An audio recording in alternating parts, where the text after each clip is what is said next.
Dear students, today our topic is synthesis. According to P.C. Rain and Martin, synthesis is the opposite of analysis and means the combination of a number of simple sentence into one new sentence, simple, compound or complex. These are the 7 important rules for synthesis. आज हमारा topic है synthesis. Synthesis में हम दो या दो से अधिक सिंपल सेंटेंस को जोड़ के एक सिंपल सेंटेंस बनाते हैं, या दो से अधिक सिंपल सेंटेंस को जोड़ के कंपाउंड बनाते हैं या कॉम्प्लेक्स बनाते हैं। ये 7 महत्वपूर्ण नियम हैं जिनके द्वारा हम सिंथेसिस करेंगे, जैसे use of participle, use of nominative absolute, use of infinitive, use of noun or phrase in a position, use of preposition with noun or gerund, by using adverb or adverbial phrase, by using adjective or a conjunction. अब हम एक एक नियम को देखें। अब देखें, पहला हमारा नियम है यूज ऑफ पार्टिसिपल। पार्टिसिपल 3 प्रकार का होता है, प्रेजेंट पार्टिसिपल, पास्ट पार्टिसिपल और परफेक्ट पार्टिसिपल।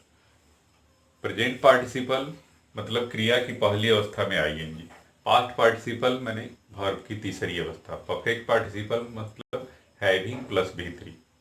अब हम एग्जाम्पल कुछ देखें कि प्रेजेंट पार्टिसिपल, पास्ट पार्टिसिपल और परफेक्ट पार्टिसिपल तीनों का एग्जाम्पल देखेंगे हम। He opened the book, he began to read. उसने किताब खोला, वह पढ़ना शुरू किया। 2 सेंटेंस दिए हैं, इनको जोड़ के सिंथेसिस करना है। अब 2 वाक्यों में हम देखेंगे कि पहला कार्य कौन सा हो रहा है, किताब खोलना कि पढ़ना। तो पहले किताब खोलेंगे, उसके बाद पढ़ेंगे। तो पहला जो कार्य होगा उसके वर्ब में आईएनजी लगा देंगे। Opening the book, he began to read. यह बन गया सिंपल सेंटेंस। 2 सिंपल, ये भी सिंपल है, ये भी सिंपल है, दोनों को जोड़ के सिंपल सेंटेंस बन गया प्रेजेंट पार्टिसिपल का प्रयोग करके। दूसरा वाक्य देखें, ही टूक of his shoes, he entered the temple. उसने अपना जूता उतारा, वह मंदिर में प्रवेश किया। अब पहला काम होगा जूता उतारना, दूसरा काम मंदिर में प्रवेश करना। 2 कार्य हो रहे हैं, तो ये पहले कार्य में पहले वर्ब में आईएनजी लगा देंगे। Taking of his shoes, he entered the temple. ये 2 एग्जाम्पल रहे आपके प्रेजेंट पार्टिसिपल का। प्रेजेंट पार्टिसिपल से तब 2 वाक्यों को हम जोड़ते हैं जब एक कार्य भी समाप्त ना हुआ हो, तभी दूसरा शुरू हो जाए। जैसे पहला देखें, opening the book, he began to read. अभी उसने खोलना बंद भी नहीं किया था कि पढ़ना ही शुरू कर दिया। उसने जूता उतारा और तुरंत मंदिर में प्रवेश किया। एक कार्य के बाद तुरंत दूसरा शुरू हो जाता है। और पास्ट और परफेक्ट पार्टिसिपल में 2 कार्यों के बीच में समय का अंतराल होता है। अब दूसरा देखें, पास्ट पार्टिसिपल का उदाहरण। I found my purse, the purse was lost. मैंने अपना पर्स पाया, पर्स खो गया था। ये वाक्य बना, I found my last purse. मैंने अपना खोया हुआ पर्स पाया। पास्ट पार्टिसिपल की एक हिंदी में पहचान हुआ करके आपको उच्चारण मिलेगा। आई फाउंड माई लास्ट, मैंने अपना खोया हुआ पर्स पाया, हुआ आया इसमें। सा द बर्ड वॉज वुंडेड। मैंने पक्षी को देखा, पक्षी घायल था। तो ये वाक्य बना, आई शॉ द वुंडेड बर्ड। मैंने घायल पक्षी को देखा। इस प्रकार ये पास्ट पार्टिसिपल के द्वारा प्रयोग द्वारा बना। ऊपर वाला वाक्य पास्ट पार्टिसिपल के द्वारा बना। लास्ट उदाहरण देखते हैं। I finished my work, I shut the door.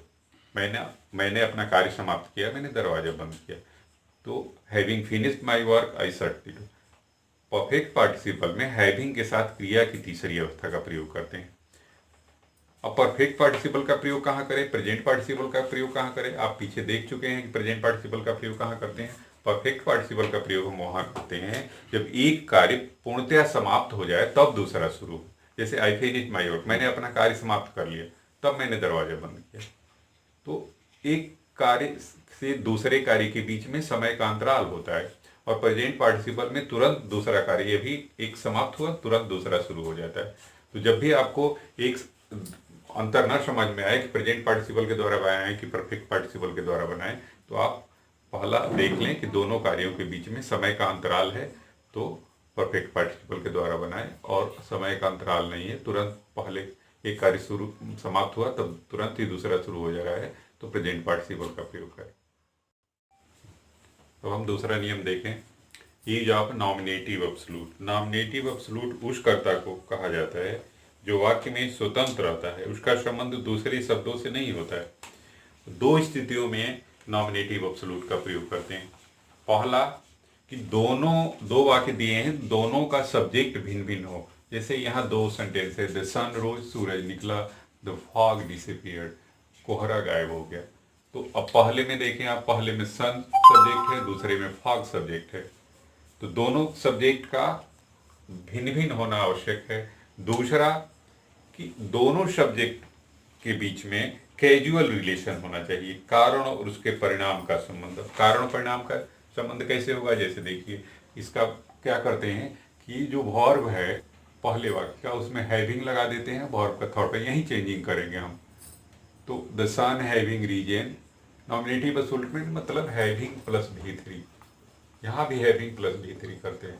और आप पीछे देखें परफेक्ट पार्टिसिपल में भी हैविंग प्लस V3 होता है, लेकिन उसमें दोनों में कर्ता एक ही होता है, यहाँ दोनों का कर्ता अलग अलग होता है।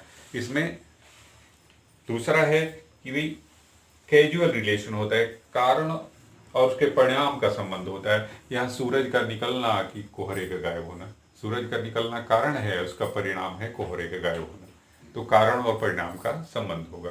दूसरा उदाहरण देखते हैं, the teacher was absent, the student left the class. यहाँ भी देखें दोनों वाक्य में सब्जेक्ट अलग अलग है, पहले में टीचर है, दूसरे में स्टूडेंट है, और कारण और परिणाम का भी संबंध होगा।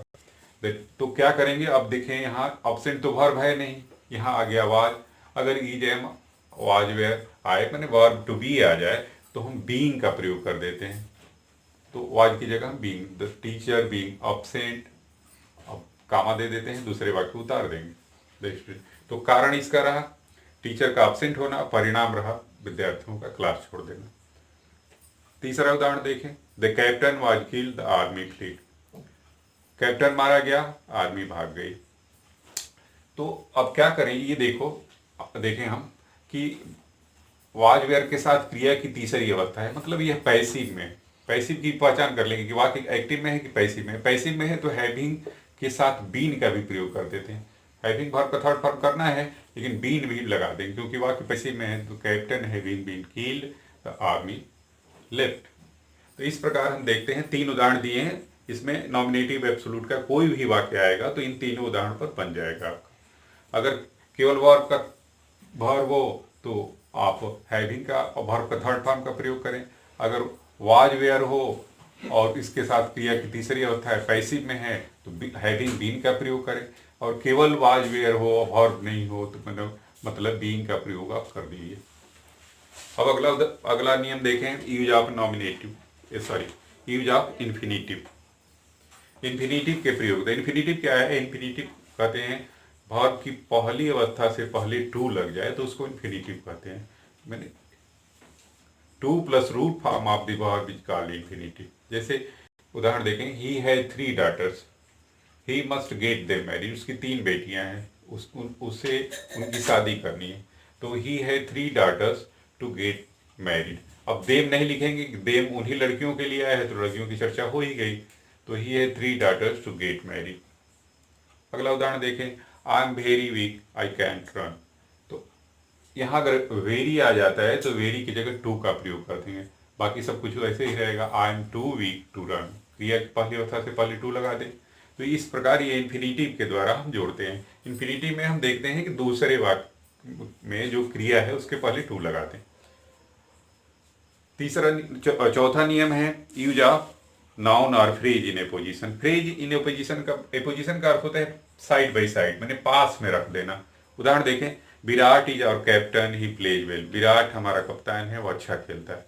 तो विराट और कैप्टन दोनों को पास पास रख दीजिए, विराट कामा और कैप्टन फिर कामा प्लेज वेल। तो दो नाउन को हम पास पास रख दिए, विराट को और कैप्टन को। तो ये कहलाता है फ्रेज इन एपोजिशन। तो हम एक और उदाहरण देखते हैं फ्रेज इन एपोजिशन का। Shakespeare wrote Julius Caesar, he was a great dramatist. दो नाउन को पास पास रखना, तो शेक्सपियर और ग्रेट ड्रामेटिस्ट दोनों को एक जगह रख दें। शेक्सपियर कामा दे दें, ग्रेट ड्रामेटिस्ट फिर कामा रोट जूलियस सीजर। इस प्रकार यह दो सिंपल सेंटेंस को जोड़ के हमने बना दिया एक सिंपल। अब अगला नियम देखें। इससे पहले देखो, आप शेक्सपियर में बच्चे स्पेलिंग लिखने में गड़बड़ करते हैं तो कुछ नहीं है इसमें। अगर लॉकडाउन चल रहा है, एसपी आपको पकड़ लेगा तो क्या करेगा, कान पकड़ के लाएगा। तो एसपी का स्पेलिंग है ईयर का है और सेक का है, वो बन जाता है शेक्सपियर। एसपी, ईयर और सेक। अब अगला देखें हम, use of preposition with a noun और जीरेंड। प्रीपोजिशन का प्रयोग करके हम दो सिंपल सेंटेंस को जोड़ देते हैं, या नाउन के द्वारा जोड़ देते हैं और या जीरेंड के द्वारा जोड़ देते हैं। प्रीपोजिशन के चैप्टर में हम पढ़ेंगे, अभी तत्काल देखें। आई bought a book, I spend 20 rupees. मैंने एक किताब खरीदी, मैंने 20 रुपये खर्चा किए। तो हम कह सकते हैं कि आई bought a book for 20 rupees. मैंने 20 रुपये में एक किताब खरीदी। इस प्रकार ये केवल प्रीपोजिशन का प्रयोग करके हमने दो सिंपल सेंटेंसों को जोड़ दिया। अगला उदाहरण देखें। She reached the office, she found no peon. वह ऑफिस पहुंची, उसे कोई प्यून नहीं मिला। On reaching the office, she found no peon. अब यहाँ रीचिंग जो है जीरंड है, वह की क्रिया की पहली अवस्था में आईएनजी लगाया जाता है, उसको जीरंड कहते हैं। तो यहाँ जीरंड का प्रयोग कर दिया गया है, इससे पहले प्रीपोजिशन लगा दिया गया। तो ये प्रीपोजिशन के साथ जीरंड का प्रयोग भी होता है। अगला छठवां नियम देखें, 6 नंबर। बाय यूजिंग एडवर्ब और एडवर्बियल फ्रेज। एडवर्ब के द्वारा हम दो सिंपल सेंटेंस को जोड़ते हैं, तो या दो से अधिक सिंपल सेंटेंस हो, या एडवर्बियल फ्रेज के द्वारा। अब एडवर्ब के द्वारा देखें, जैसे she is a good girl, this is certain. तो ये बन जाएगा she certainly a good girl. तो सर्टेन से सर्टेनली बना, मैंने एडवर्ब बना दिया गया सर्टेन को सर्टेनली। एल वाई लगा के प्राय एडवर्ब बनाया जाता है। एडवर्बियल फ्रेज बने शब्दों के समूह जो एडवर्ब का काम करे, एडवर्बियल फ्रेज कहलाता है। एडवर्ब की 3 पोजीशन होती हैं, फ्रंट पोजीशन, मिड पोजीशन और एंड पोजीशन।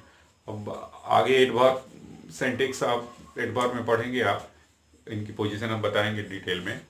अभी देखें, ही आंसर्ड मी, उसने मुझे उत्तर दिया। हिज आंसर वाज करेक्ट, उसका उत्तर सही था। तो हम ऐसे बना सकते हैं, ही आंसर्ड मी करेक्टली, उसने मुझे सही उत्तर दिया। तो करेक्ट से करेक्टली बना दिया गया, एल वाई लगा के बना दिया जाता है, इसको कहते हैं एडवर्ब। लास्ट नियम देखें सिंथेसिस का। बाय यूजिंग एडजेक्टिव और कंजक्शन। हम केवल एडजेक्टिव के द्वारा या कंजक्शन के द्वारा दो सिंपल सेंटेंस को जोड़ के बना देते हैं एक सिंपल। जैसे I saw a man, he was poor. तो एक सिंपल सेंटेंस, दूसरा भी सिंपल सेंटेंस है, दोनों को जोड़ के, ये मैन नाउन है, इसके पहले पुअर लगा दिए तो I saw a poor man. इस प्रकार एक एडजेक्टिव के द्वारा दो वाक्य जुड़ गए।